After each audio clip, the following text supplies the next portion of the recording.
Doctor Mizanur Rahman Azhari তাকে নিয়েও বলেন যে তিনি কাফের, তাকে আসলে দেশ ছেড়ে চলে যেতে হবে। তখন আমরা একটু কনফিউজ হয়ে যাই। এগুলো খুব খারাপ অভ্যাস, আরেকজনকে কাফের বলা, মুশরিক বলা।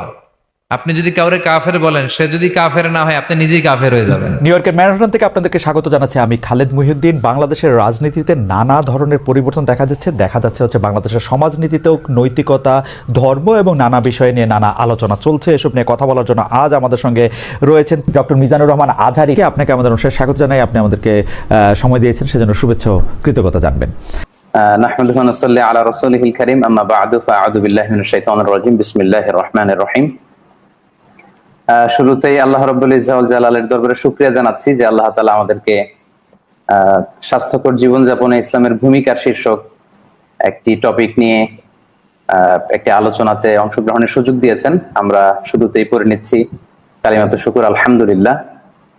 আমাদের সাথে আরও থাকছে তাহরিকে খতমে নবুয়ত বাংলাদেশের আমির জনাব আল্লামা মুফতি ডক্টর সাইয়েদ মোহাম্মদ এনায়েতুল্লাহ আব্বাসী ও সিদ্দিকী। ডক্টর আব্বাসী, আপনাকে আমাদের অনুষ্ঠানে স্বাগত জানাই।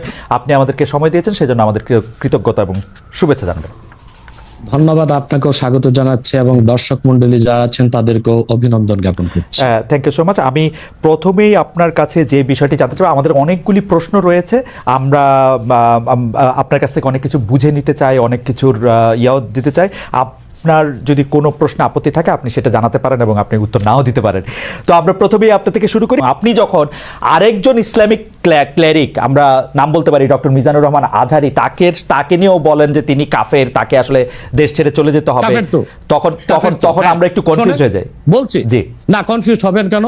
আপনি যার কথা বলেছেন সে কি বলেছিল আপনি দেখেছেন তার বক্তব্যগুলো? আমি দেখেছি, কিন্তু তার শোনেন কথা শোনেন। জি, তাকে বলুন, সে তো আমার ছাত্র, তাকে জিজ্ঞেস করুন। 2007 সালে সে আমার থেকে সবক নিয়েছে দারুন রাজাত মাদ্রাসায়। আমি তার টিচার, আমি তার শিক্ষক, এবং তার শিক্ষকরাও আমাকে শিক্ষক মানে।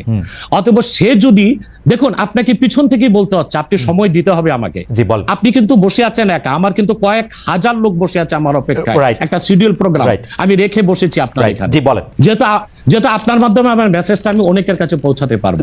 আপনি যে ব্যক্তির নাম নিয়েছেন, তাকে আপনি কি দিয়ে তাকে স্কলার বলবেন? লক্ষ লক্ষ লোক হলে স্কলার হয়? এটা কোনো কথা নয়। দ্বিতীয় কথা হচ্ছে, সে মুফতি নয়, ফতুয়া দেবার অধিকার রাখে মুফতি। স্কলার হওয়া এক জিনিস, ওয়াইজ হওয়া এক জিনিস, মুফতি হওয়া আরেক জিনিস। মানে আমার কথা হচ্ছে, আমি কি গ্র্যান্ড মুফতি বাংলাদেশে তা আমি বলছি না, এটা বলার অথরিটি আমার নেই, কিন্তু আমার ফতুয়াতে কলম বসাবার মতো 10টা মুফতি আপনি বের করে দেন। এখন অন্য মুফতিরা বলছে না কেন, সেটা একটা সাহসিকতার বিষয় আছে, সেটা আরো কোনো তাদের প্রতিবন্ধকতা থাকতে পারে। যেমন আপনি দেখেছেন আওয়ামী শাসনের সময় দেশের অনেক বড় বড় আলেম শেখ হাসিনার দালালি করেছে, তো তারা কি এমন কোন ফতোয়া দিবে যে সরকার বেকায়দায় পড়ে? এখন অনেক আলেম আছে যেটা বর্তমান সরকারের নির্লজ্জ সমর্থন করে যাচ্ছে, কিন্তু এই সরকার ক্ষমতা আসার পর থেকে আমি শরিয়ার কোরআন সুন্নাহর আলোকে যতটুকু সমালোচনা করা দরকার গঠনমূলক সমালোচনা করে যাচ্ছি। আর আমাদের মতো 2-4-10 জন যারা মিডিয়াতে আছে তারাই কিন্তু দেশের আলেম না। হাজার হাজার আলেম ওলামা, পীর মাশায়েখ নীরবে নিভৃতে নির্জনে ইসলামের খেদমত করে যাচ্ছে, তাদের মতামতটাও দেখতে হবে। এখন যারা ফ্রন্টে চলে এসেছে, মিডিয়াতে চলে এসে সেলিব্রিটি হয়ে গেছে, তারাই কি বললো সেটা দেখার বিষয় না। এখানে তো যদি আপনি একটা প্রশ্ন আনেন যে আসলে শাতিমকে ক্ষমা পেতে পারে কিনা, বা রাষ্ট্র যদি শাতিমকে পৃষ্ঠপোষকতা দেয়, তার শাস্তি নির্ধারণ না করে, তাহলে কোনো জনগণ বিচারটা হাতে করতে পারবে কিনা? আপনি দেখুন পৃথিবীতে যত অভ্যুত্থান ও বিপ্লব হয়েছে, জনগণ আইনকে হাতে তুলে নিয়েছে।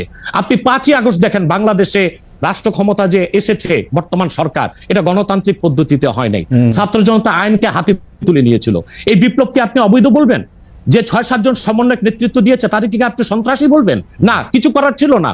15 বছরে যে জগদ্দল পাথর ফেসিবাদী হাসিনা বসেছিল, গণতান্ত্রিক পদ্ধতিতে এটাকে সরানো সম্ভব হয় নাই, আইনকে হাতে তুলে নিতে হয়েছে। অতএব যদি গণতন্ত্রের স্বার্থ রক্ষে আইনকে হাতে তুলে নেওয়া যায়, আল্লাহ তার হাবিবের সুমহান ইজ্জত এবং স্বার্থে আল্লাহ তার হাবিব সাল্লাল্লাহু আলাইহি ওয়াসাল্লামের ইজ্জতের বিপক্ষে কেউ কথা বলবে এবং ধারাবাহিকভাবে শাস্তি পাবে না, চলতেই থাকবে। আমরা শুধু মিটিং মিছিল করে লাঠি পেটা খাবো আর গুলি নিব। স্যার আপনার কাছে মনে হয় না, স্যার আপনার কাছে মনে হয় না এটা আপনার কাছে মনে হয় না এটা আপনার পয়েন্ট অফ ভিউ? বিকজ আপনি যা বলছেন, হ্যাঁ আপনি এটা ঠিক যে আপনি তো একজন স্কলার, শিক্ষক, পড়াচ্ছেন এবং আপনি গ্র্যান্ড মুফতি না হলেও একজন মুফতি, কিন্তু আমরা ধরেন আমি এখন কথা বললাম হচ্ছে যে বাংলাদেশে কিন্তু এইটাও প্রচলিত যে যারা বলতেছে যে তারা আসলে যা কিছু পরীক্ষিত হাদিস নয়, যা কিছু পরীক্ষিতভাবে কোরআনের ফয়সালা নয়, তারা তা মানতে চান না। ধরা যাক ঈদে মিলাদুন্নবী সম্পর্কে তাদের একটা বয়ান আছে, তাদের আরও অনেক কিছু নিয়ে তাদের একটা বয়ান আছে। তাদের মধ্যে থেকেও কেউ কেউ আছেন যারা মক্কা মদিনায় বড় বড় জায়গায় আলেমের কাজ করতেছেন। আমি আব্দুর রাজ্জাক বিন ইউসুফের কথা বলতে পারি, আরও আপনি জানেন কাদের কথা আমি বলছি। তাদের কেউ কেউ মনে করেন আপনার পথ তো আসলে ঠিক না। এক, দুই হচ্ছে আপনি যার কথা যেভাবে বলতেছেন যে ধরেন মিজানুর রহমান আজহারী কি আসলে একজন স্কলার কিনা। এখন কেউ কেউ তো এই প্রশ্ন তুলেছেন যে জনাব এনায়েতুল্লাহ আব্বাসীও যথেষ্ট পরিমাণে এই জায়গায় আছেন কিনা। সেজন্য আমি জানতে চাইতেছিলাম যে আপনি যখন আইন হাতে তুলে নেওয়ার কথা বলেন স্যার, সেইটা কি আপনি কিভাবে তার যোগ্য, এবং আপনি ছাড়া আর কে আছেন এটার মধ্যে যোগ্যতার জায়গায় আর কি? আমি এখন বলছি, আমি মনে করি আমি গ্র্যান্ড মুফতি বাংলাদেশের। আচ্ছা, আপনি মনে করছেন আপনি গ্র্যান্ড মুফতি? ওকে, এবং এটা আমি চ্যালেঞ্জে ওকে ওকে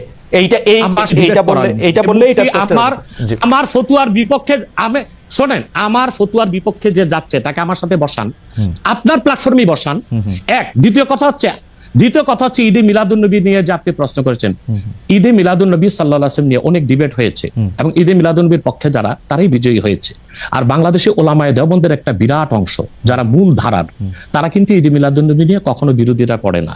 কিছুমাত্র স্কলার আছেন যারা কোনোভাবে পারসেজ হয়ে আছেন, তারাই ঈদে মিলাদুন্নবীর বিরোধিতা করে। আমরা বলি মিলাদ যার সিরাত নার তার, মিলাদুন নবী সাল্লাল্লাহু আলাইহি ওয়াসাল্লাম ব্যানারও মাহফিল হতে পারে, সিরাতুন নবী সাল্লাল্লাহু আলাইহি ওয়াসাল্লাম ব্যানারও মাহফিল হতে পারে। এবং আপনি শুনেছেন আজকে 4 বছর যাবত সৌদি সরকার উচ্চ ওলামা পরিষদ ফতোয়া দিয়েছে যে ঈদে মিলাদুন্নবী উপলক্ষে মাহফিল সৌদি আরবে হবে এবং 12 রবিউল আউয়াল তারা রাষ্ট্রীয় ছুটি ঘোষণা করে রেখেছে। এবং বাংলাদেশে বর্তমান সরকারও যথেষ্ট আলেম ওলামা আছেন যারা কওমি ঘরানার এবং দেওবন্দ ঘরানার, যাদেরকে আমরা আহলে হক মনে করে থাকি।